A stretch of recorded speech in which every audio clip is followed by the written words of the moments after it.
شهر رمضان الذي أنزل فيه القرآن. الحمد لله رب العالمين والصلاة والسلام على أشرف الأنبياء وسيد المرسلين وعلى آله وصحبه أجمعين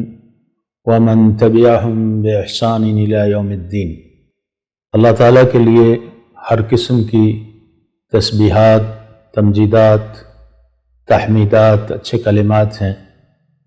اور درود و سلام کائنات کے امام محمد عربی علیہ السلام کی ذات گرامی پر۔ اللہ تعالیٰ اپنی مخلوق پر بہت مہربان ہے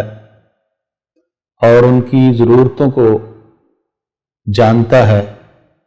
اور چونکہ وہ خالق کائنات ہے تو اپنی مخلوق کے مصالح کو بھی سب سے بہتر وہی جانتا ہے۔ اس لیے رب تعالیٰ نے کائنات کے اندر ہمہ ہمی پیدا کی ہے اور تنوع رکھا ہے، خاص طور پر انسان کے لیے، کیونکہ انسان کی طبیعت یکسانیت سے گھبرا جاتی ہے۔ جہاں موسموں میں مختلف رنگ ہیں، جہاں زمین کے اندر زمین کی وسعتوں میں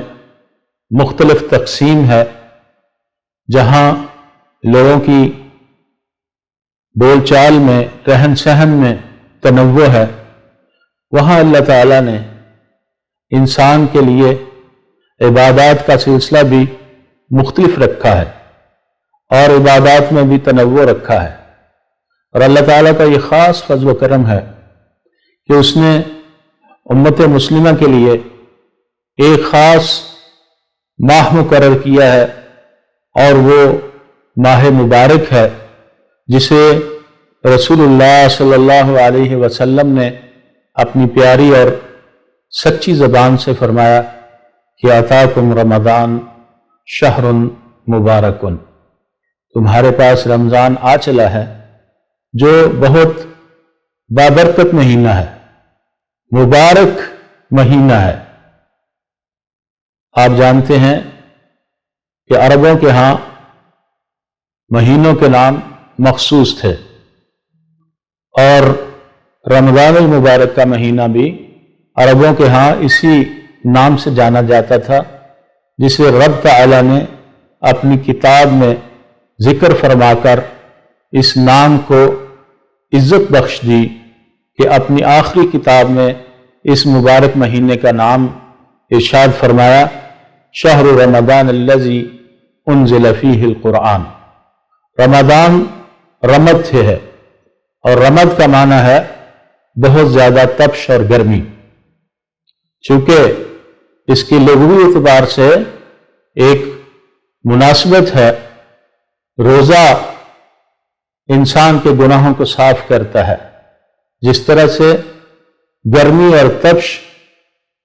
چلا دیتی ہے، اور عرب کہتے ہیں ایسی تپش اور گرمی رمد، ایسی تپتی ہوئی ریت کہ جس پر اگر اونٹنی کے بچے کے پاؤں پڑے تو وہ جل جائیں۔ اور روزے سے مناسبت یہ ہے کہ روزہ رکھنے والے کے گناہ اللہ تعالیٰ جلا دیتا ہے۔ یہ ماہ مبارک رمض بارش کو بھی کہتے ہیں، عربوں کے ہاں خزاں میں ہونے والی، موسم خزاں میں ہونے والی بارش کو رمض کہا جاتا تھا، چونکہ اس بارش کا کام کیا ہے کہ وہ داغ دھبوں کو دھو ڈالتی اور گرد و غبار کو ختم کر دیتی۔ تو روزہ بھی انسان کے دل پر آنے والے میل کچیل کو دھو ڈالتا ہے، سال بھر کے جو مختلف گناہ اس سے سرزد ہوتے ہیں، یہ روزہ ان کی مغفرت کا ذریعہ بن جاتا ہے۔ یہ اللہ تعالیٰ کا خاص فضل و کرم ہے کہ اس نے اپنے حبیب کی آخری امت پر رمضان المبارک کے روزے فرض کیے اور یہ بتا دیا کہ یہ صرف تم پر فرض نہیں کیے بلکہ تم سے پہلے لوگوں پر بھی یہ روزے فرض کیے تھے، لیکن ان کا انداز کچھ اور تھا اور تمہارا انداز کچھ اور ہے۔ یہ نیکیوں کا موسم بہار ہے، یہ طبیعتوں میں نیکی کی طرف رغبت پیدا کرنے والا موسم ہے جو آج ہمارے دروازے پر دستک دے رہا ہے، اور یہ موسم شروع ہونے ہی والا ہے۔ یہ طبیعت میں بالیدگی پیدا کرتا ہے اور روح کو بلندی عطا کرتا ہے۔ یہ روحانیت کا موسم ہے جو اب کچھ ہی وقت کے فاصلے پر ہے، اور اللہ کا خاص فضل و کرم ہے کہ اس ماہ مبارک کے اللہ نے روزے امت پر فرض کر کے ان کی مغفرت کا ذریعہ بنا دیا ہے۔ قد فرض اللہ علیکم صیامہ، رسول اللہ صلی اللہ علیہ وسلم نے فرمایا کہ اللہ تعالیٰ نے اس کے روزے تم پر فرض کر دیے ہیں، اور فرمایا من قام رمضان ایمانا واحتسابا غفر له ما تقدم من ذنبہ، اس کی راتوں میں جو اللہ سے ثواب کی امید رکھتے ہوئے قیام کرتا ہے، اللہ اس کے سارے گناہ معاف فرما دیتا ہے۔ اور اسی طرح من صام رمضان ایمانا واحتسابا غفر له ما تقدم من ذنبہ، جو اس ماہ مبارک کے دن میں روزے رکھتا ہے اللہ تعالیٰ اس کے سارے گناہ معاف فرما دیتا ہے۔ تو یہ موسم بہار، یہ نیکیوں کا موسم، یہ اللہ تعالیٰ کی فضل و کرم اور عنایتوں کا، رحمتوں کا بہتا ہوا دریا، یہ فضائل برکات سے پر یہ ابر رحمت ہمارے اوپر سایہ فگن ہونے والا ہے، اور یہ امت کی خوش بختی ہے۔ یہ مہینہ ایک ایسا مدرسہ ہے جو ہمیں تقوی کی تعلیم دیتا ہے، یہ ایسا مدرسہ ہے جو ہمارے لیے نیکیوں کی راہیں آسان کر دیتا ہے، کیونکہ اس ماہ مبارک میں جہنم کے سارے دروازے بند کر دیے جاتے ہیں، اور اس ماہ مبارک میں جنت کے سارے دروازے کھول دیے جاتے ہیں، اور اللہ کی رحمت جوش میں ہوتی ہے۔ وہ مالک تو سال کے 12 مہینے اللہ تعالیٰ اپنی مخلوق کو مخاطب کر کے فرماتا ہے کہ آئے کوئی مغفرت کرنے والا ہے تو مجھ سے مغفرت طلب کرے، میں اسے بخش دوں گا۔ جو رزق مانگنے والا ہے وہ مجھ سے رزق مانگے، میں اسے رزق عطا کروں گا۔ مگر اس ماہ مبارک میں خاص طور پر رحمتوں کے دروازے کھول دیے جاتے ہیں، اور آواز لگائی جاتی ہے اللہ کی طرف سے، یا باغی الخیر اقبل، اے نیکیوں کے متلاشی، اے بھلائی کو تلاش کرنے والے، تمہارے لیے فضا سازگار کر دی گئی ہے، آؤ بڑھ کے نیکی کرو۔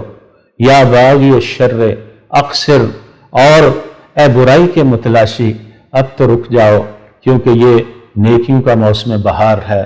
یہ رحمتوں کا موسم ہے، یہ ایک دوسرے کے غم اور ایک دوسرے کے مسائل کو سمینے کا موسم ہے، یہ تقوی کے حصول کا موسم ہے، یہ انفاق فی سبیل اللہ کا موسم ہے۔ یہ صرف بھوک اور پیاس کاٹنے کا موسم نہیں ہے، کیونکہ اگر کوئی صرف بھوکا اور پیاسا رہتا ہے اور اس ماہ مبارک کے جو واجبات ہیں، جو حقوق ہیں، ان کا خیال نہیں رکھتا، تو رسول اللہ صلی اللہ علیہ وسلم نے فرمایا من لم یدع قول الزور والعمل به فلیس للہ حاجۃ فی ان یدع طعامہ وشرابہ، جو بندہ جھوٹ بولنا نہیں چھوڑتا، اس ماہ مبارک میں بھی وہ برائیوں میں لگا رہتا ہے، تو اللہ تعالیٰ کو اس کے بھوکے اور پیاسے رہنے کی کوئی ضرورت نہیں ہے۔ نبی صلی اللہ علیہ وسلم نے فرمایا کتنے ایسے روزہ دار ہیں کہ جن کو سوائے بھوک اور پیاس کے کچھ ملنے والا نہیں ہے، اور کتنے ہی ایسے راتوں کو جاگنے والے، قیام کرنے والے ہیں جن کو سوائے بے آرامی کے اور نیند قربان کرنے کے اور کچھ حاصل ہونے والا نہیں ہے۔ تو ابھی سے آئیے نیت کر لیں۔ خاص طور پر یہ ماہ مبارک ہمیں ٹائم مینجمنٹ سکھاتا ہے۔ ابھی سے اپنے وقت کی ترتیب بنا لیجئے، اور اس ماہ مبارک میں عام طور پر جو وقت ضائع کیا جاتا ہے اس سے بچنے کی کوشش کیجئے۔ موبائل اور پھر ٹی وی ٹرانسمیشن، خاص طور پر رمضان کے حوالے سے بہت سارے عام ٹی وی پر پروگرام دیے جاتے ہیں، وہ سارے کے سارے وقت کا ضیاع ہیں۔ آئیے جب اللہ کی رحمت جوش میں ہے تو اس رحمت سے اپنا حصہ وصول کر لیں، اپنی مغفرت کا ذریعہ بنا لیں، اپنے احباب کی غمخواری کریں۔ یہ ماہ مبارک ہمیں یہی سبق دینے آیا ہے کہ ہم بھوکوں کی بھوک کو محسوس کریں اور لاچاروں کی لاچاری کو محسوس کریں، پوری امت کے لیے دعائیں کریں، کیونکہ یہ وہ ماہ مبارک ہے جس میں ایک گھڑی ہر روز ایسی ہوتی ہے جس میں ہر انسان کی دعا قبول کی جاتی ہے۔ اس میں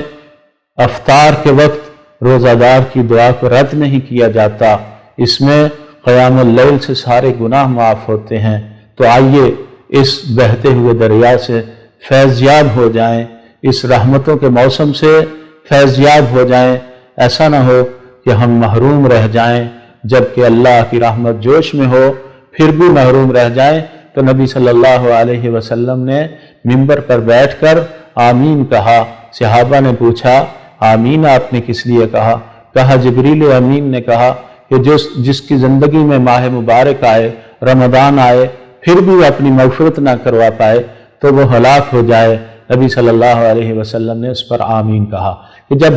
ہر طرف رحمتوں کے سوتے پھوٹ رہے ہوں پھر بھی کوئی بد نصیب رہ جائے تو اس سے بڑی بد نصیبی کیا ہو سکتی ہے۔ آئیے اس موسم میں نیکیوں کی ترتیب بنائیں، قرآن پڑھنے کی ترتیب بنائیں، کیونکہ یہ ماہ مبارک قرآن کا مہینہ ہے، یہ ماہ مبارک تقوی کے حصول کا مہینہ ہے، یہ ماہ مبارک خیر خواہی کا مہینہ ہے، غمخواری کا مہینہ ہے، صلہ رحمی کا مہینہ ہے، قرآن کے نزول کا مہینہ ہے۔ اللہ تعالی ہم سب کو عمل کرنے کی توفیق عطا فرمائے اور اس ماہ مبارک کا استقبال کما حق ہو کرنے کی توفیق عطا فرمائے، اور اس کے حقوق و واجبات کو سمجھ کر اس کے فرائض کی ادائیگی کی توفیق عطا فرمائے۔ بے شک اللہ ہی کی توفیق سے تمام نیکیاں انسان کر سکتا ہے، اور اس کی توفیق ہی سے تمام برائیوں سے انسان بچ سکتا ہے۔ وما توفیقی الا باللہ۔